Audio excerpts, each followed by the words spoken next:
All right.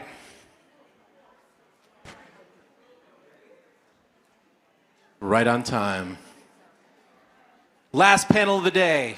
Take no prisoners. In conversation, number 5. How to turn advocacy efforts into policy wins. If you're curious about advocacy, you're curious about policy wins, we brought the heat. This is the group to talk to and learn from. Give it up, right up front, Maria Lizardo. Cheering one person in the distance. How exciting.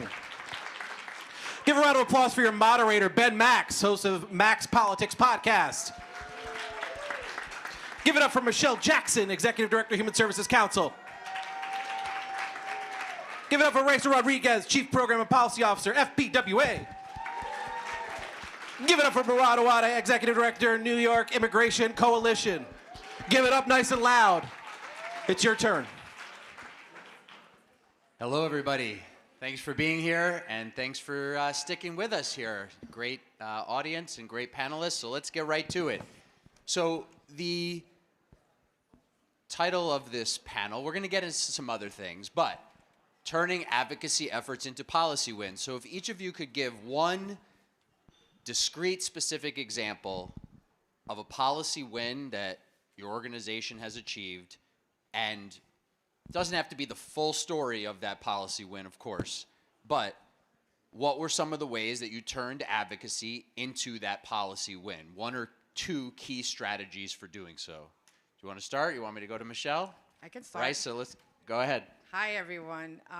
This is a great crowd. I mean, I've been to several panels, and you guys have sticking through with it through the whole day, and it's going to be tough to top this welcome. So I'm glad you guys are still with us, and I'm excited to share. In terms of policy wins, there are several that come to mind.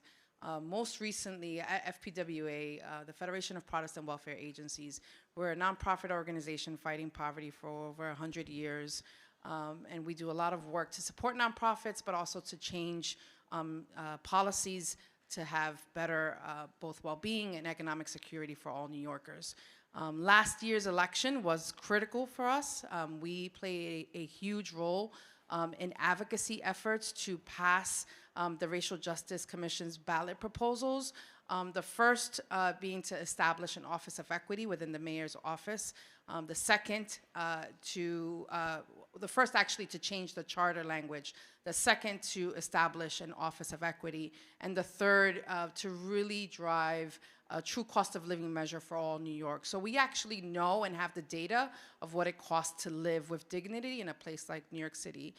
In terms of what was key to kind of get people out, it's really about community mobilization. I think communities are key, and I think we're learning more and more about not only what's important for communities, but also what it takes to have them engaged, mobilized, and really being part of the table as we mobilize. So I think that's where I'll keep it at this first answer. Perfect. Thank you. Michelle?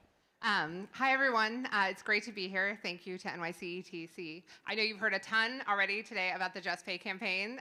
Thanks to our members who are on panels today. I know Maria's sporting her shirt, so she makes me look bad because I don't have my Just Pay shirt on. So really, the Just Pay campaign, we've had our ups and downs. You know, last year we turned out 6,000 people at City Hall, and we got a very piddly amount in the budget, so I wouldn't call that a policy win, but I would say with the Just Pay campaign, we've gotten over $900 million of investment from the state.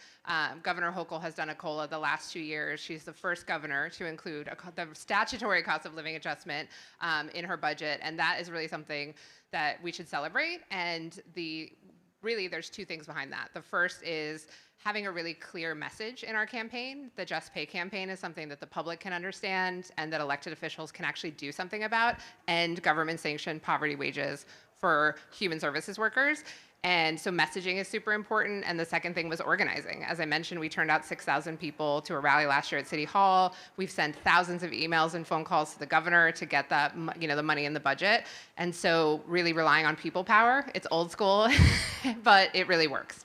Before we come to Murad, just say a little bit more about what you think made the difference to get the governor to prioritize this. Did it come from working with the state legislature? Was it more something that happened in the executive branch. Any other insights into that? Yeah, I think first we had a really clear campaign message that a new governor could really like latch onto. Just Pay campaign. We also really centered our data around, the human services sector is overwhelmingly women and people of color. And as our first woman governor, looking at her priorities around women, childcare, and foster care, which is something that touches her personally, like those were really issues that we were able to talk about human services in a way that fit the governor's agenda, and we had the data to back that up. Thanks. Murad. How's everyone doing today? All right, I woke up some of you in the back. But I'm going to say mic check, and you're going to repeat it after me. So hopefully the people in the hallway who I hear up here, and I'm assuming you guys hear too, maybe get the message that it's a little bit loud. You guys can still chit-chat out there. So mic check. You could do better than that. I know it's the end of the day. Mic check. All right, I don't think they got the message, but hopefully someone will tell them, please be quiet out there. So I think we've had a number of them, like recently with our advocacy on our Welcoming New York campaign, which we launched shortly after the buses started arriving from the state of Texas to the city of New York.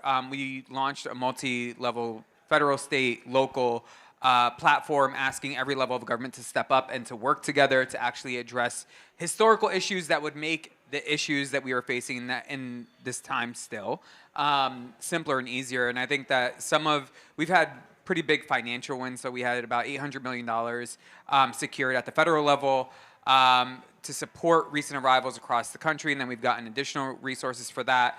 And then over $1 billion at the state level. But I think that is all like fine and dandy of like pushing and fighting and rallying and like doing your thing. But I think one real big push that we were trying to do is expand eligibility for benefits in the state. So one thing that I don't think many people have realized is that back in May, the governor actually worked with the Office of Temporary Disabilities Agency, OTDA, acronyms, and actually expanded the definition of protocol. Obviously not to the liking that we would want, but expanded it so that the population, the recent arrivals, and more people who were here in New York would be eligible for more benefits at the state level. And I think that took an enormous amount of pushing. And I think that we found each other, the state government and us, in a place where we were trying to see eye to eye, which is not normal, by the way. And actually trying to be solutions oriented in that moment. And now that one policy change has like really opened up the door for an enormous amount of folks to be eligible for other benefits that the state can provide. It's not normal as in this governor is different, or it's not normal? It's not normal in general. Also, like having worked under, I don't want to make people think I'm incredibly old, but like from the Pataki days to the Patterson days to the Spitzer, Pataki, Spitzer, Patterson. Cuomo era, I think it doesn't matter. Elected officials are elected officials. Their only care is their self-interest, and that is it. Sorry for aspiring elected officials or any in the room. Once you become an elected official, that's your goal, is self-interest and self-preservation most of the time. But I think it was a different type of conversation with agency heads in trying to get to a place where we can see eye to eye together and actually do some good work. So I think the governor's office specifically was really amenable in trying to figure out what that looks like. And do you think part of that was, okay, we have a relatively new emergency and crisis, we're looking for concrete solutions, and you're there saying, here's one? Or what makes the difference there? We gave about 100 concrete solutions. Sure. They've done some of them. Our Access to Representation Act, which would codify into state law the right to representation in immigration. The rendering of immigration legal services and building out the ecosystem did not happen, but the governor did fund it, right? So for year one, she funded it at the level that we were asking for, but did not pass the law, which would make it a law and mandate the funding be there every year. So I think that on the funding for the legal services, on PRU-Call, on our joint advocacy asks at the federal level, I think we've found this governor to be more amenable to working with us. And I don't think it's specifically just about the crisis or the theme of crisis, because this all started happening like weeks and months into it. So yeah. Got it. So we started off on a positive, something that you've accomplished and how, and we'll come back to more positives, but if you could each provide an example of an advocacy issue, an effort that wasn't successful, that either now is in the rearview mirror or is something you're continuing to fight for, but you didn't get on first try, second try, maybe third try, and any insights, specific examples about why you think it wasn't or hasn't been yet successful. Start us off again, Raysa. Yeah, that's a big one. You know, I wouldn't call it not a win, but just kind of the road is very long towards a win. And I think when we think about, you know, work still left to be done, it's difficult not to point out the elephant in the room, right? We still are dealing with significant structural inequities, right? And we have to be very real and very honest about the impact that that's having in our collective goals. And so namely, right, we have a long, painful history of both racism, sexism, and other isms that really do not allow, despite all of our best efforts, significant policy wins, right? And we don't have to look far to see the impact of both racism and sexism, right? When we know that, you know, just recently FPWA released a report this week, actually. I encourage all of you to check our website. We, in partnership with the University of Washington, released a report that really looks at the intersection of racial inequities and income inadequacy. And we know, for instance, that 78%, close to 80% of minimum wage earners are unable to make ends meet throughout New York State, right? And we kind of continue to kind of push the needle on issues of like creating jobs and workforce development. Yeah, that's great, but let's make sure that they're reaching those who have been, you know, historically impacted, and also let's make sure that work is paying equitable, because we know it's not. Yeah, I'm pretty pissed off, actually. I alluded to this in my pause and my win comment, but you know, the Just Pay campaign, our members, really, human services workers across New York City, nonprofits who don't have a lot of time to spare, they really kicked ass last year. We turned out 6,000 people at City Hall. We shut down hundreds of programs across the city, non-life-saving services, to show up for human services workers who are paid, 50% of them are paid at the poverty level. And that is the doing of government. Government is a predominant funder and therefore a setter of wages. And so we had 6,000 people at a rally. We had about 50 executive directors stay outside all night of City Hall in the rain. We had the BNT, which is a budget negotiating team, count and speaker support in our ask for a COLA last year, and we got $40 million for 80,000 workers. That's, you know, a dime per worker. It was really disappointing, and we're not going to give up that fight. Obviously, we're still here talking about it, but you know, in advocacy, there's not a lot of perfect campaigns, and of course, there's stuff we would do differently. But we got great press. We did grassroots stuff. We, you know, had board members. We did the inside. We did the outside. You know what we didn't do is we didn't do money and votes, because nonprofits can't. So we started C4.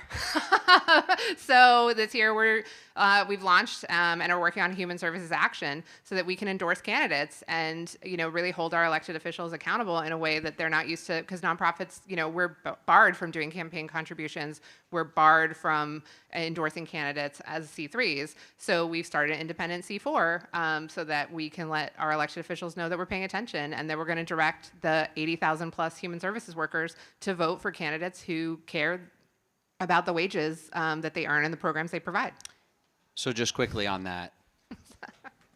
So as you're getting at, for that to have been far greater as you would have hoped, you either would have needed much more of prioritization among city council members, or for the mayor to make it a priority. Right. What do you think made the difference in either of those? You had a lot of support in the city council, as you said, not a lot of support seemingly from the mayoral administration. One or the other maybe that needed to be worked on more? Yeah, I definitely think it falls on the administration. Like, the reality of New York City politics is that the council has a much lower impact on the budget than the mayor. And it's not just the mayor, let's be clear. There's also, like, you know, the budget director has a lot of influence on how the budget goes. And I think we had really great partners in our deputy mayors at City Hall and people who understood the issue. And I think the council definitely supported it. But I think it's, you know, nonprofits, the system's working as designed. We're paid last and least. It's on purpose. And so breaking out of that is a lot. And when it comes to, who can deliver money, who can deliver votes, who, the tit for tat of politics, nonprofits aren't it. And so I think it really did come down to we weren't a priority for this administration. And the council couldn't make up that difference while also, trying to save a lot of the programs that they also find very important. So when deals are cut, human services workers and the services we deliver are often first on the chopping block. And we're seeing that now with the announcements of budget cuts. We'll be the first to get cut. I'll come back to that in a minute. Murad, something that wasn't successful and is in the rear view, or something that wasn't successful recently or still working on, and what might be crucial to the results? So I think when people see campaigns, they think of them as sprints, and they're really marathons. And even if you don't get as far as you think you needed to get, you still have more time to do it. So I don't really think about it as like a zero-sum game in that sense, because a lot of our campaigns are multi-year campaigns. And some campaigns where we think that we're going to win in like 5 years, we win in 1 year, which is crazy, i.e. our expansion of the child tax credit, which just happened this past budget session, which we were like, yeah, great. And then we're like, wait, this is actually happening. So if anyone has zero kids under 4, you can now claim the child tax credit in the state of New York. And that was not a thing before, which made no sense because that's when you need the most support. But I do think, I'm looking at the city, I think we were able to fight back against austerity measures, because even before the announcement of the budget cuts that just happened or about to happen, the administration was looking to make cuts everywhere. So we were able to defend our funding programs that we as the NYIC don't get, but our membership does, like legal services, adult literacy education funding, which is all on the chopping block now. But we were able to push back against that. We were still looking for increases in legal services. We did not get that to the sources that we want them to, because the admin wanted to do it their own way. So they did do the money. They ended up paying for it themselves in a not very strategic way that makes them pay more instead of doing the right thing, which is kind of part and parcel to this administration right now. So I think our biggest, I would say our collective challenge in this moment across this room is not necessarily the historical issues that we faced in advocacy and policy work.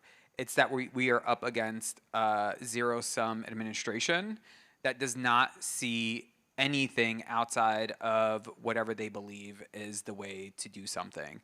There's no meeting in the middle. There's no meeting of the minds. It's my way or the highway. I single-handedly did this, so I don't want anyone touching my thing. I think that is actually the biggest failure across the board, because I feel like the way that they do this historically is like they peel people and areas off of each other so that they pit us against each other. And, when Michelle was working on her campaign,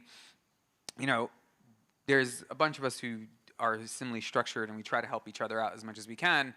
And I feel like in that moment, you feel like, do I fight for, like, my stuff is good right now. Do I fight for Michelle's thing too? And it's like, absolutely. That's my thought process. I'm going to fight for Michelle's thing because it's the right thing to do. My members are also impacted.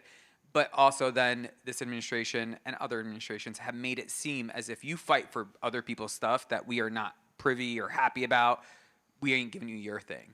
So for me, it was a clear decision, like, of course we're going to fight for just pay, and throw our weight behind it, because sometimes it's a big decision for organizations who are in the clear to then jump into something that is not in the clear, and then put your stuff on the line as well. But yeah. So you're actually getting at something I wanted to ask you all about eventually, but let's do it now. You have decisions to make in these campaigns, in these advocacy efforts, about relationship building, relationship maintenance, criticism, when to go sort of nuclear on the decision makers and make it about them, looking bad to try to pressure them into action, or on the opposite side of the spectrum, trying to sort of give them your ideas and let them take credit for it, and you sort of take the win later, but it's not your thing.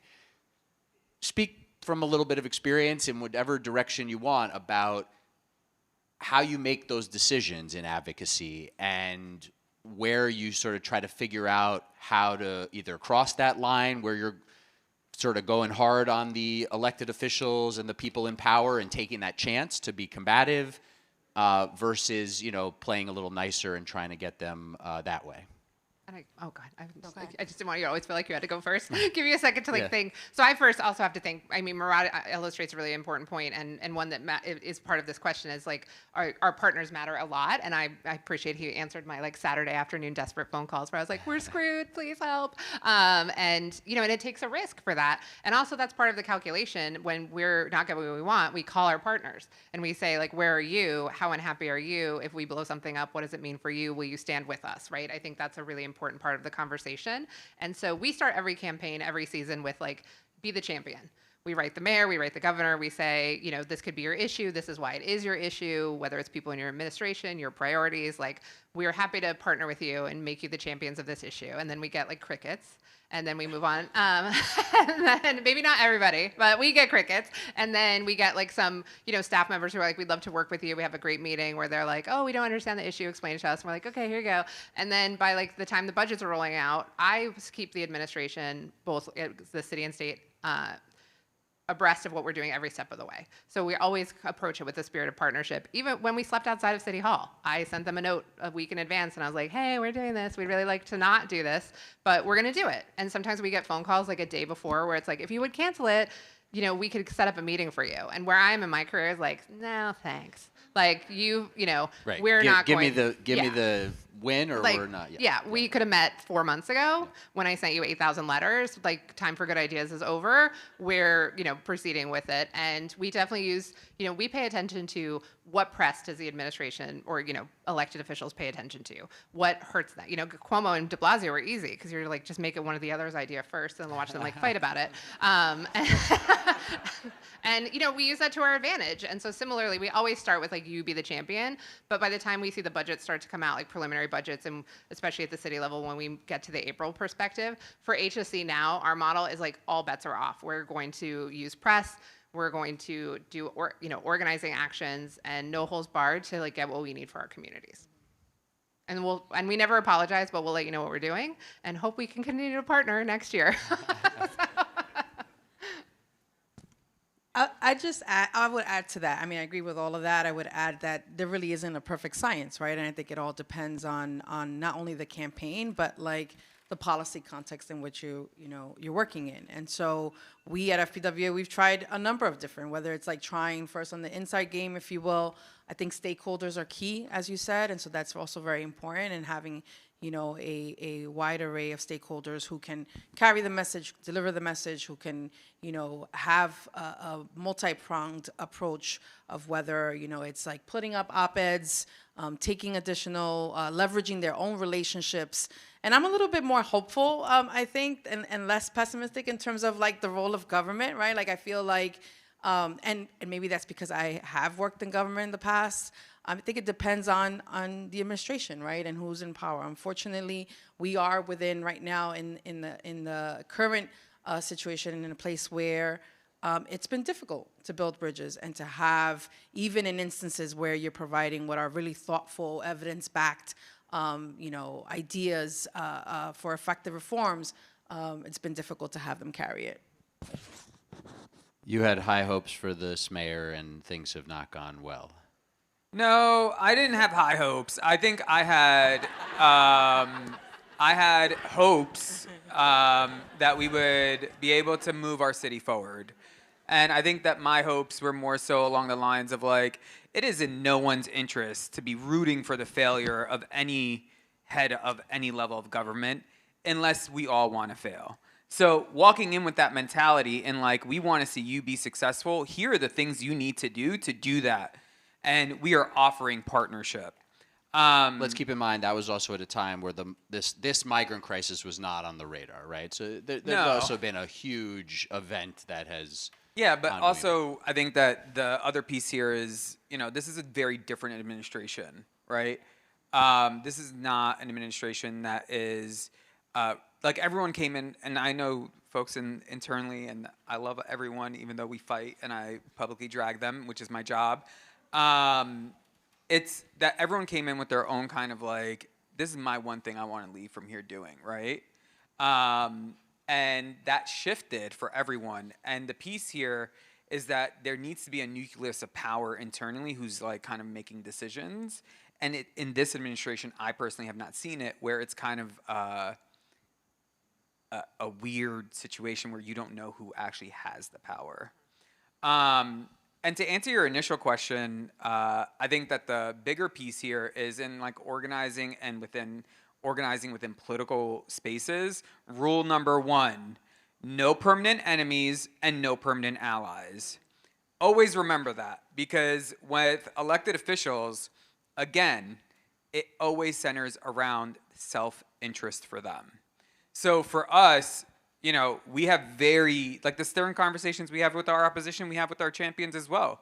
We're like, yes, you did do X, Y, and Z, but we still need you to help us move forward and deliver on A, B, C. And I think that for most of the elected officials who have good relationships with us, it's not necessarily doing what we say. It's like, let's work together as partners, like real partners, because we work on things with other folks where we lend our expertise. Because if you're doing any policy in the state of New York, there's going to be an impact on immigrant communities. So let's work together in the best way that we can, and not saying that we have, you know, everyone in a good place. I wish we were able to move people. And we've had our C4 stood up for some time now, and we've been utilizing it as kind of like the I don't want to say this, I'm horrible with metaphors. Carrot. Stick. The thank Neither. or spank vehicle, Yeah, I guess, carrot and stick, whatever. is But for yes. the afternoon crowd.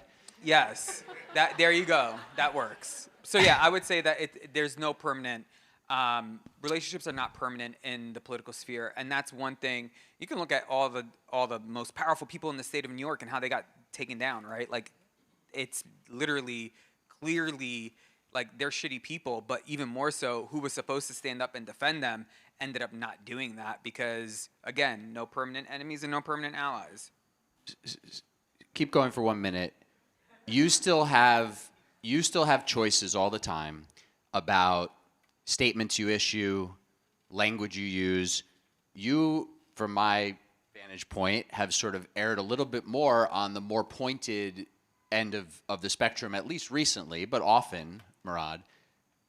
Say something about those choices. I mean, those are choices all the time to decide what language to use, how vocal to be, whether to talk about the mayor or the mayoral administration, all of those things that you all are constantly considering and thinking about and working with your teams about.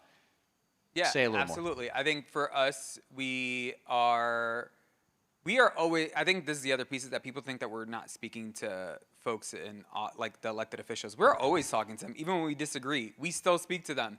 Why? Because we're getting them to where we need them to get to.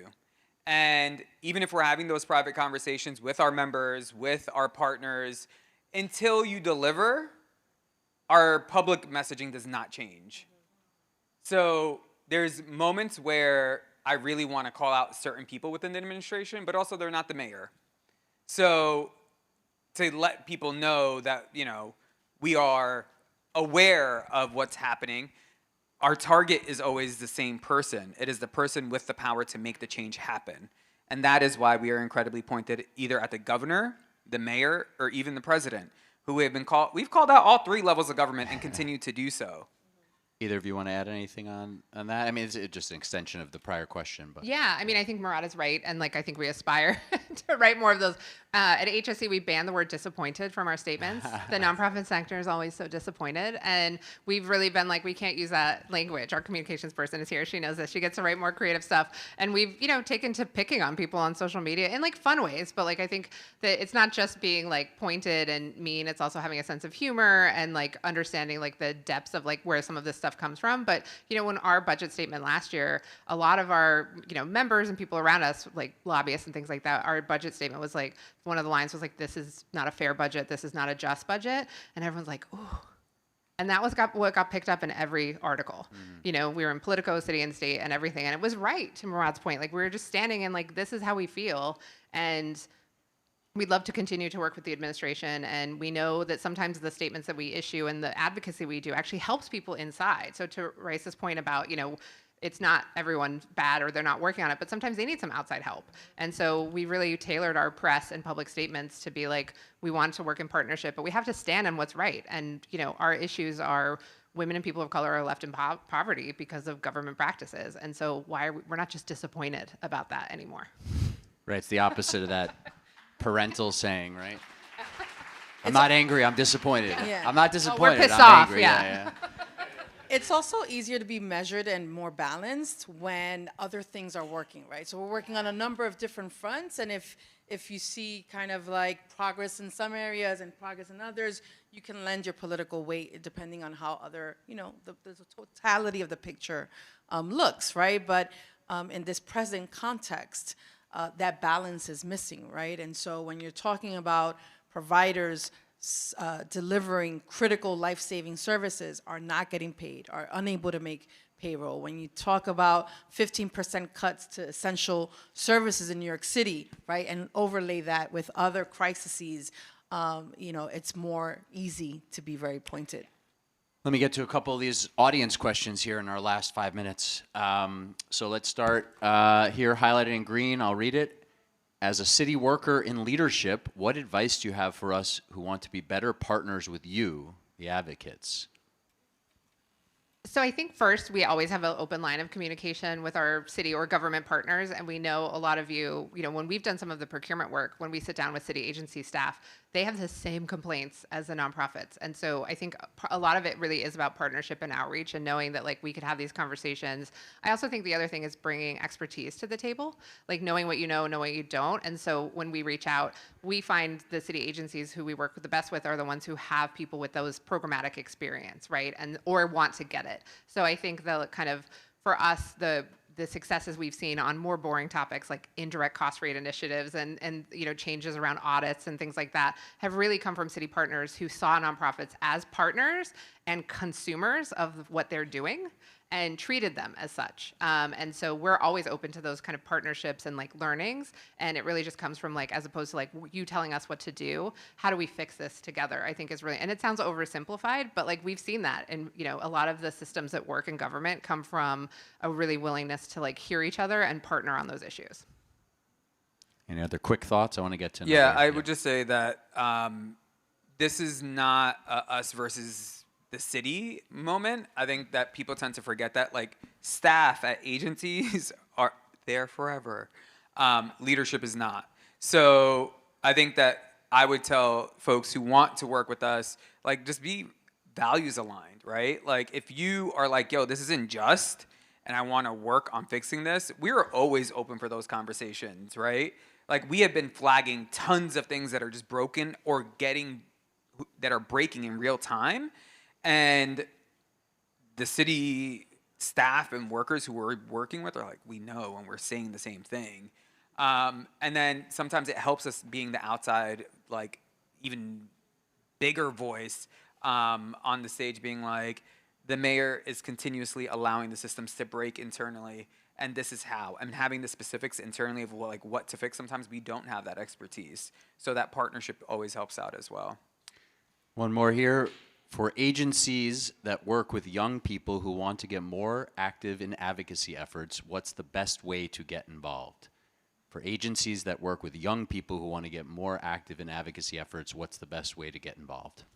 I'll take a first crack at it. I mean, there's multiple ways. I would say social media these days is our biggest tool for mobilizing, right? And so any opportunities to just either become accustomed to new data, to engage in a sign-on letter, to join a hearing where your voice can be heard, is definitely a first line of information. And we're going to close out here in a minute. I like to try to do this at the end of these types of discussions, which is to sort of come back. Murad, you sort of gave your, I don't know, you said lesson number one, or however you described it. Rule number one, yes. But on this topic, on this theme that we're talking about, either reinforce something you already said or something you haven't mentioned that is key to advocacy efforts turning into policy wins. What's one more final takeaway for the audience on how to achieve things through advocacy and see results. Start down there. Go ahead. This is going to be a weird thing, but take care of yourself. No one else is going to do that for you, not your employer. Just make sure you are taking care of yourself, because at the end of the day, you are all you have. And I think that seems a little bit self-interest in that moment, but no one will be able to provide the best self-care for you than yourself, and prioritizing that, because I think we tend to forget to take care of ourselves a lot. And it's like we think someone else is going to come and remind us, and we have to be the ones to remind ourselves, because this work is hard. It's very personal, and we want to see our communities come out of poverty or stop facing injustice, and no one ever stops to be like, are you good? And that's the other piece. And as you said, that also speaks to the marathon part versus the sprint, right? And I think for me, coalition work is impossible, and it's the only way to really get stuff done. I'm a membership organization, 170 members, which is like 200 opinions. And really for me, with the Just Pay campaign, what we decided is, like, I see it as like a bus. Everyone can get on. We'll add a stop for you. We'll slow down a little to pick you up, but we're going where we're going. Because there's so many voices, now there's budget cuts. Should you still be asking for a COLA? You were really mean in that budget statement. I don't know if we could support the work. And you should evaluate all of those things. But at the end of the day, you have to know what you want and know where you're going, and don't let anyone stop you. You can definitely slow down and alter course, but you should really strive to achieve, go to that destination.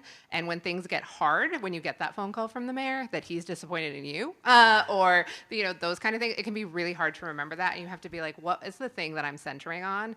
And as long as I'm working towards that goal, people can call and yell at you. And by the way, my second piece of advice is, when people call and yell at you, you're doing things right. That's a good one. So I would add to the what, the why. Constantly connecting to your why you want to be engaged in these advocacy efforts. It's important. And just being bold and courageous, using, truth to really call out areas in need.